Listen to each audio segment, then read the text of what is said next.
Cambiamos drásticamente de tema y a uno de los proyectos de ley que fue bastante controversial por algunos sectores del oficialismo, pero que en este caso algunos otros sectores, en este caso del socialismo democrático y también de la derecha, valoran esta nueva ley antiterrorista que ya pasó a la comisión mixta y que finalmente fue nuevamente a la Cámara de Diputados, en este caso siendo aprobado. En este caso nos acompaña el delegado provincial de Arauco, Humberto Toro. ¿Cómo está, delegado? Muy buenas noches, bienvenido a TV1 Noticias Central. Buenas noches, Carlos. Agradable estar conversando contigo. ¿Quieres una buenas noches? Como estamos ya en diciembre, tenemos solcito. A esta hora estábamos oscuros acá en Lebu. Sí, no tan buenas noches sin duda, pero sin duda atentos también a lo que ha sido este seguimiento de una ley que obviamente es, el alcance va a sentirse, sobre todo en el sector que usted representa, y sabemos que hay muchos problemas en lo que es la seguridad, pero también esto se complementa los asuntos vinculados a la terrorismo en la misma provincia de Arauco. Primero que nada, ¿cómo acoge esta aprobación de este proyecto? Bueno, la primera cosa que tengo que señalar es que este es un compromiso que el presidente de la República, Gabriel Boric, ha señalado en materia de seguridad. La política que se ha implementado por parte del presidente es que ya llevamos 63 leyes aprobadas respecto, digamos, al tema de la seguridad. Y evidentemente esta ley viene a sumarse a otras que están en función de generar paz y tranquilidad en el territorio y por tanto no dar espacio a que ningún grupo, ninguna persona, ya sea individual, colectiva, en grupo, en asociación, etcétera, ponga en riesgo precisamente lo que el país quiere construir, un país seguro, un país donde se pueda vivir tranquilo, un país donde se pueda desarrollar la actividad productiva. Y en el caso de la provincia de Arauco, evidentemente lo que nos interesa en el trabajo de la seguridad es precisamente que la gente viva en paz en el territorio y se pueda desarrollar y implementar las tareas que estamos abocados acá en la provincia de Arauco, que es precisamente mejorar la calidad de vida, generar actividades productivas y generar empleo. En esa misma línea me gustaría consultarle sobre, bueno, sabemos que en este caso esta ley antiterrorista contempla también la misma modernización de lo que son algunos segmentos, pero al mismo tiempo se habla de innovar tecnológicamente. Esto ha sido sin duda analizado por distintos parlamentarios y entre ellos está usted. De acuerdo a lo que se desprende, ¿piensa que esta ley antiterrorista va a ser suficiente para poder mitigar las situaciones que se generan en la zona macrozona sur, para ser exactos? Por supuesto, Carlos, porque fíjate que la antigua ley que teníamos actual era una ley muy confusa desde el punto de vista de poder tipificar efectivamente qué es lo que significaba no un acto terrorista. O sea, en estricto rigor, lo que había que buscar es si en definitiva había una voluntad, un espíritu de que efectivamente, ¿no es cierto?, la persona que quería cometer un acto terrorista haya tenido la voluntad de generar un acto terrorista, ¿no? Y si alguien usaba un arma y apuntaba a alguien y podía decir, no, lo que pasa es que yo usé el arma simplemente para asustar, pero no tenía ninguna intención de otro tipo, y por tanto acreditar efectivamente la voluntad o el espíritu de una persona era muy complejo, y por tanto desde el punto de vista de la justicia, en este caso los jueces, le resultaba muy complejo tipificar. Sin embargo, hoy, con esta ley, lo que permite es que si hay un grupo, como ha ocurrido en el tema del robo a la madera en la provincia de Arauco, en que existían un grupo, ¿no es cierto?, que usaban armamento, que violentaban el territorio, que apuntaban a los transportistas, que les disparaban a los transportistas, evidentemente hoy día el juez puede tipificar de mejor manera de que efectivamente el grupo tenía precisamente intenciones, ¿no es cierto?, en función del robo. Cuando apuntaba con armamento, efectivamente, o disparaba, evidentemente, ¿no es cierto?, hoy día puede identificar que era un acto, ¿no?, que intencionadamente podía generar, ¿no es cierto?, situaciones complejas como la muerte de alguna persona, etcétera. Entonces, ayuda bastante a que los jueces puedan tener mejores herramientas para poder tipificar una determinada situación. Y en el caso de la provincia de Arauco, como te lo señalo, o sea, cuando teníamos atentados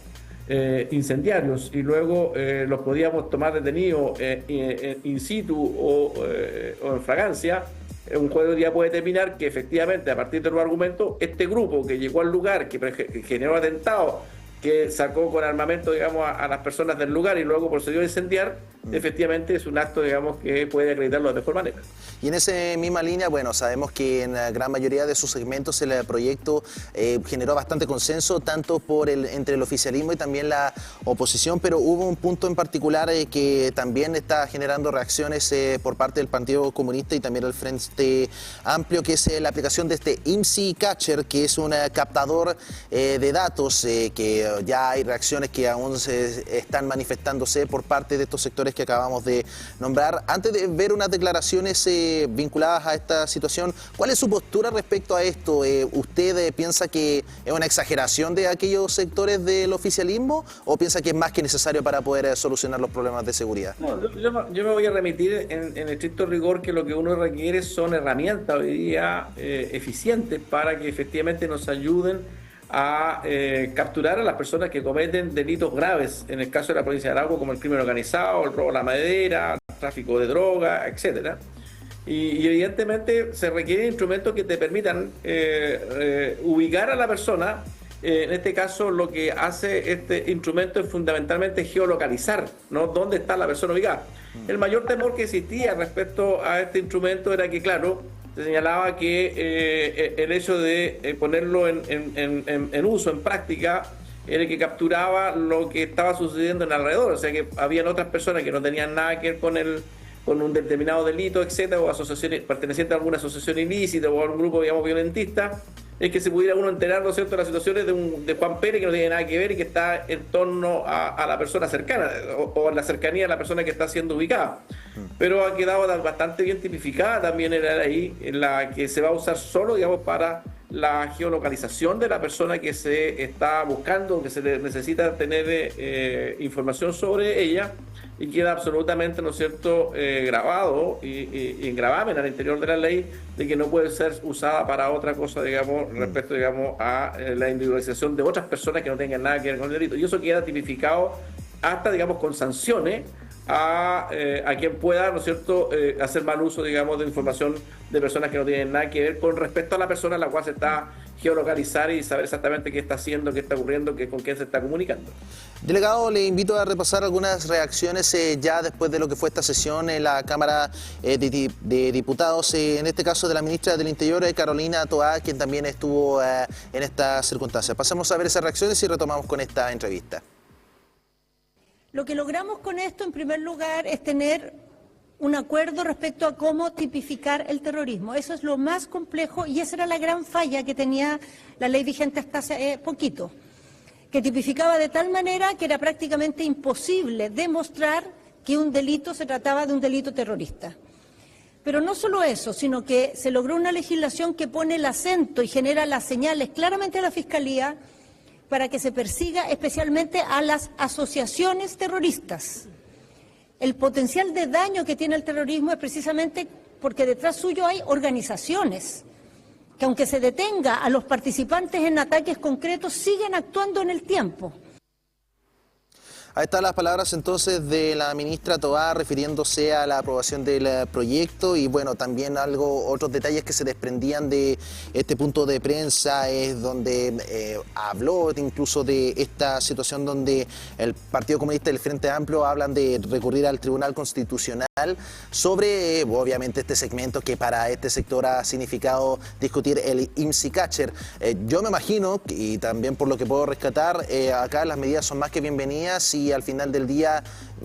esto es algo que se esperaba finalmente para poder solucionar los problemas de terrorismo en la provincia, en este caso, delegado.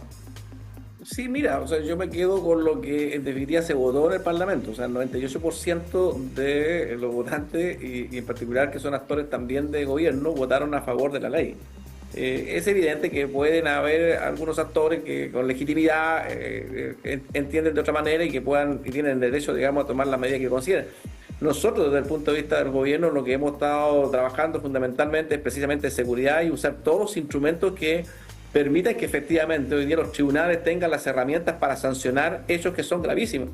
En la provincia de Arauco, cuando hoy día se tipifica también, por ejemplo, el tema de financiamiento, no de tanto individual como de un grupo a actividades de carácter violento, también van a ser sancionados. Es sumamente relevante porque aquí en la provincia de Arauco no solo hemos detenido a las personas que directamente en fragancia han sido detenidos por el robo de madera, no solamente hemos detenido a las personas, ¿no es cierto?, en fragancia con uso de armamento en hechos de violencia, sino que teníamos a veces complicaciones desde el punto de vista de la Fiscalía, del Ministerio Público, para acreditar de que estas personas, el uso de armamento, partía de algún tipo de financiamiento para tener el armamento, y por lo tanto, cuando uno se descubría de que efectivamente habían financistas, ¿no es cierto?, que ponían recursos, como ocurrió, empresarios del ilícito que financiaban la compra de armas o incluso de drogas, era difícil, ¿no es cierto?, incorporarlo en el delito fragante también respecto al financiamiento. Y hoy día esta ley permite de que tanto de manera individual una persona que financie, digamos, delitos de carácter violentista como un grupo que financie eso, también es sancionada con las mismas causales con las cuales puede ser detenida una persona en fragancia. Es sumamente relevante para nosotros porque permite, ¿no es cierto?, que efectivamente también eso haga que aquellos que quieren financiar saben que van a tener las mismas medidas que en fragancia o las mismas medidas, digamos, comprobables con un hecho terrorista de algún grupo usando armamento. Y eso significa la misma cantidad de años, la misma cantidad ¿no es cierto?, de culpabilidad respecto, digamos, a la persona que en el acto realizó la acción concreta. Es decir, también, por lo tanto, hoy día puede ser tipificado como hecho terrorista o violento el que usó un armamento, hizo un atentado in situ, pero al mismo tiempo aquel que financió, ¿no es cierto?, esa actividad. Reacciones tras esta aprobación en la Cámara de Diputados que va a dar que hablar sin duda durante los próximos días. Agradecerle este tiempo, delegado, por conversar con nosotros. Muchas gracias. Gracias a ti, Carlos. Buenas noches. Buenas noches.